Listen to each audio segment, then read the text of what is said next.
Alrighty, so it's July, and since balls all happens in July in the scheme of big game releases, now is the chance for you to get stuck into some of the great games from earlier this year that may have fallen by the wayside.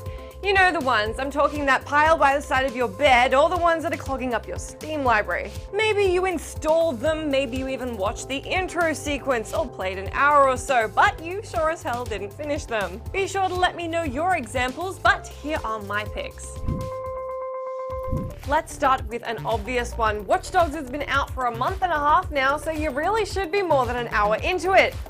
Yeah, okay, I'm only an hour into it. Whether you're waiting out its price tag or you've been distracted by Transistor and Valiant Hearts like I have, July is the perfect opportunity for you to get your Chicago hacking on. Even if you have been playing Watch Dogs, there's so much you can get stuck into. The main story, the side missions, and the multiplayer are all completely separate entities that you can devote yourself to depending on what you're interested in. Ubisoft's sprawling worlds are so frequently referred to as playgrounds for a reason. Also, you can decide to crack into the incessant car crashing and inability to drive. I'd say that's been my forte in the game so far.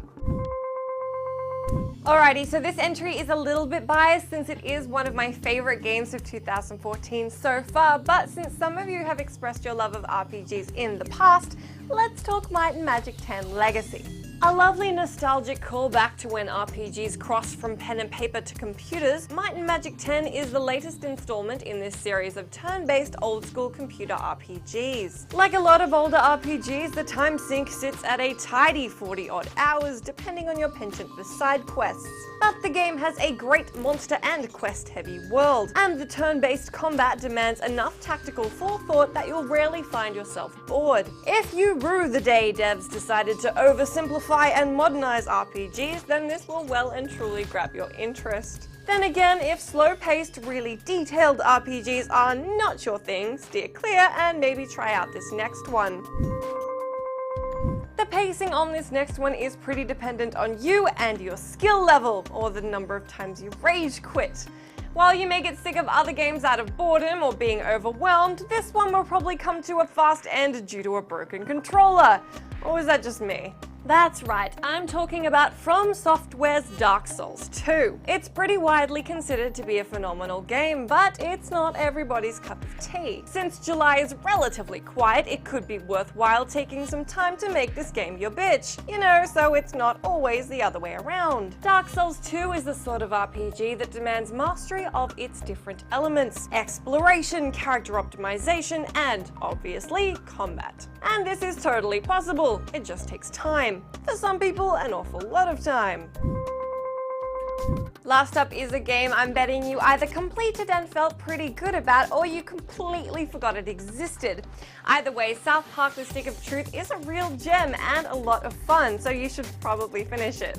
Assuming you have a fairly high tolerance for crass humor and some basic understanding of South Park, this is a surprisingly great game considering it's based on a TV show. Honestly, even just as an RPG, it's great. The combat can exist within a turn-based realm, or you can beat your foes to the metaphorical and literal punch by using the environment to incapacitate your enemies before you get into the fight. One of the best parts of the game is exploring the reference-riddled town of South Park and getting stuck into all the side quests you find along the way. You're also able to chop and change your practical and aesthetic gear to make your chosen one exactly who you want them to be. And that is it for Jess's favorite RPGs of 2004.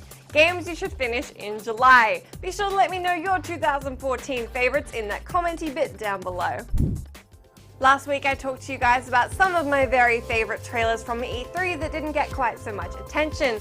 Here were your favorite games of the show. Lawrence Van Bryn pitched in his love for Sunset Overdrive, which I totally echo, saying Sunset Overdrive was the best one. It actually made me consider getting an Xbox One for, something I refused until that trailer, Insomniac rocks. Ayla Rusk added about Tomb Raider, I couldn't care less. But the other 4 picks are just amazing. I did see No Man's Sky and Ori here on GS, but missed the other 2. Yay for games putting so much effort into art direction. And finally, Brennan Chaudhry chipped in with No Man's Sky,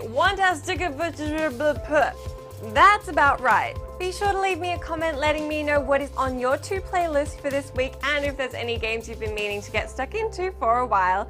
I'll see you again next week.